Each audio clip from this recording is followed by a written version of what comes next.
Have you ever wondered how to show possession in Spanish? Thinking of those annoying birds from Finding Nemo that are like, mine, mine, mine, mine. So today's video is going to be talking about possessives and how we use them in Spanish. I'm not talking about labeling things in the refrigerator with your name on them. I'm talking about possessive adjectives, like mine, his, yours, theirs, these types of possessive adjectives.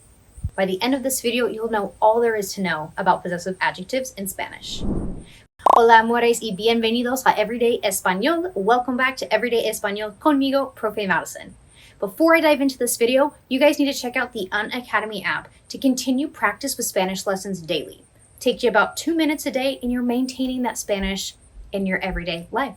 This topic is always important, possessive adjectives, so that we can express what belongs to who in any language, especially in Spanish. Today's video, we're going to be learning about the two types of possessive adjectives in Spanish and how we use them. We will begin today's video talking about what the different possessive adjectives are, and then the second part of this video, we'll talk about how you can use these in sentences. And then we'll move on to possessive pronouns. If you're just learning Spanish and you're like, I thought I already knew the possessives. One possessive is using de in Spanish to express the apostrophe s in English. So for example, la casa de Ana, Anna's house. But let's step it up a little bit by learning the long and short form possessive adjectives in Spanish. So let's start off with short possessive adjectives.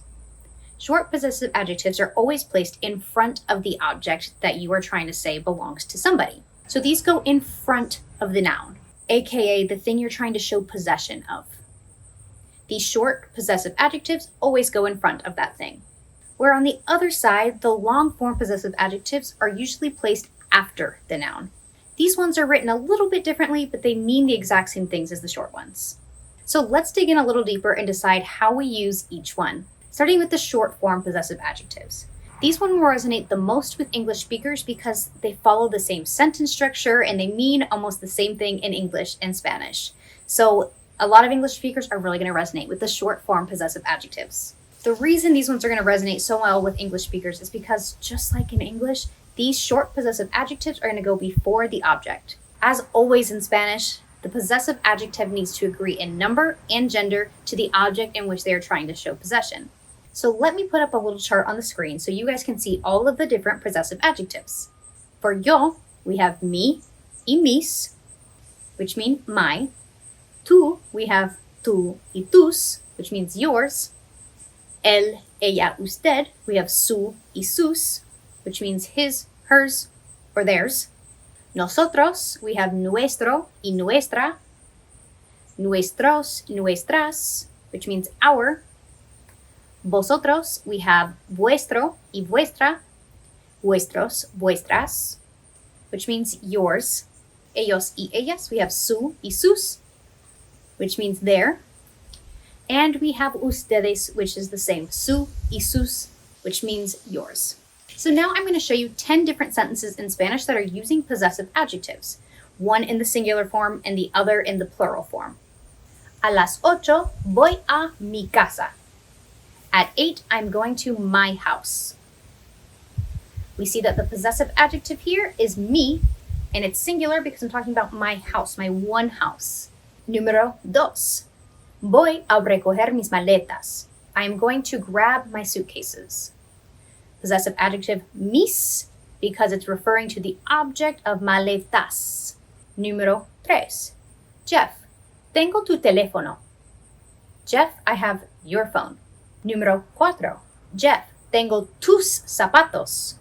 Jeff, I have your shoes. So far, we've seen the difference between singular and plural here. Pretty simple. Número 5. Tengo su perro para el fin de semana. I have his or her dog for the weekend. Número 6. Tengo sus perros para el fin de semana. Sus, because I'm talking about perros.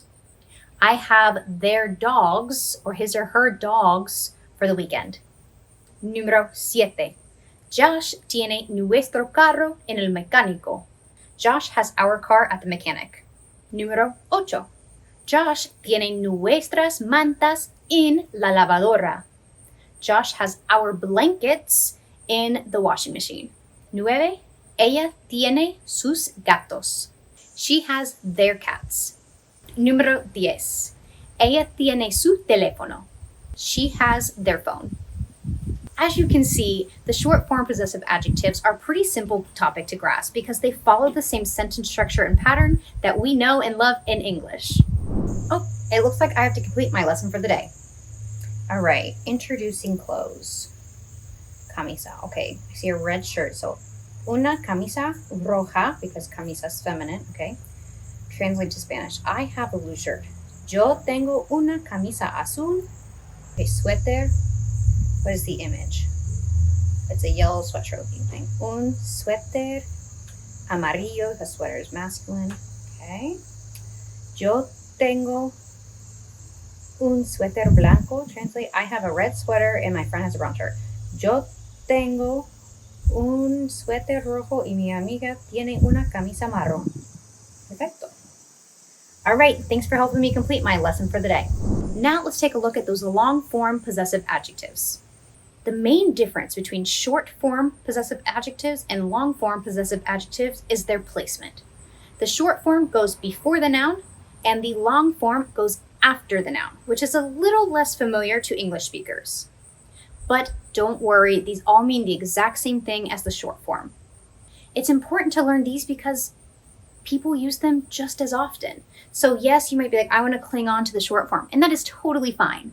But it is important for you to be able to recognize and understand when people are using the long form possessive adjectives. All long form possessive adjectives must agree in number and gender to the object in which they are showing possession. So let's put up the chart for long form possessive adjectives. For yo, we have mi. I'm going to break them up by feminine and masculine, and they're going to have the singular and plural form. So let's start off with the yo form and the feminine. Yo, mía, mías. Yo, mío, míos. Mine. Tú, tuya, tuyas. Tuyo, tuyos. Yours.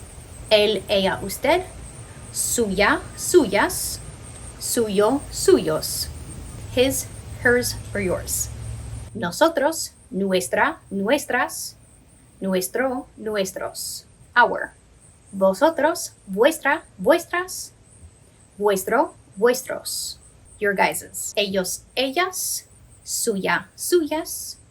Suyo, suyos. Theirs. And ustedes. Suya, suyas. Suyo, suyos. Your guys's. So let's see these long form possessive adjectives in context. Ellas tienen que quitarse los zapatos suyos antes de entrar a la casa. They have to take their shoes off before entering the house. Número 2.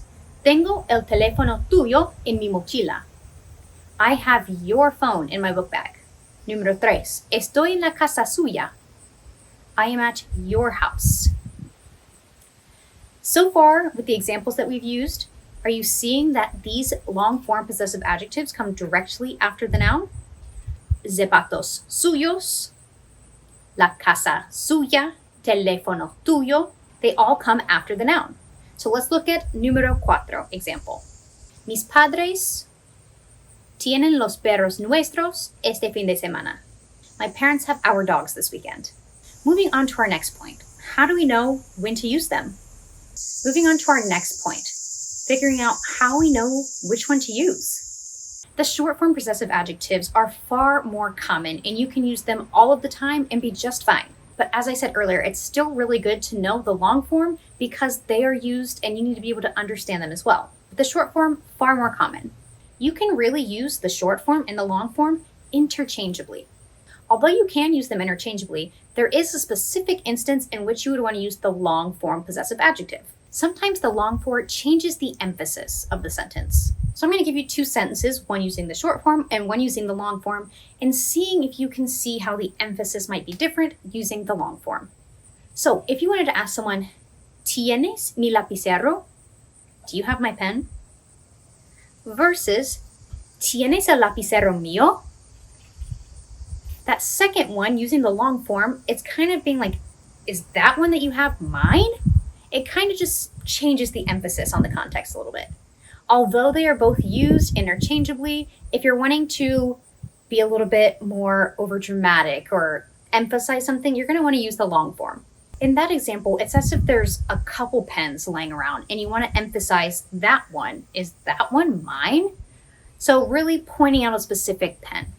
And guess what, guys? You made it to the end with these possessive adjectives. You know what to do now. You need to like, subscribe, and turn on that notification button so you never miss a video with Everyday Espanol. I'll catch you next time on my channel. Adios!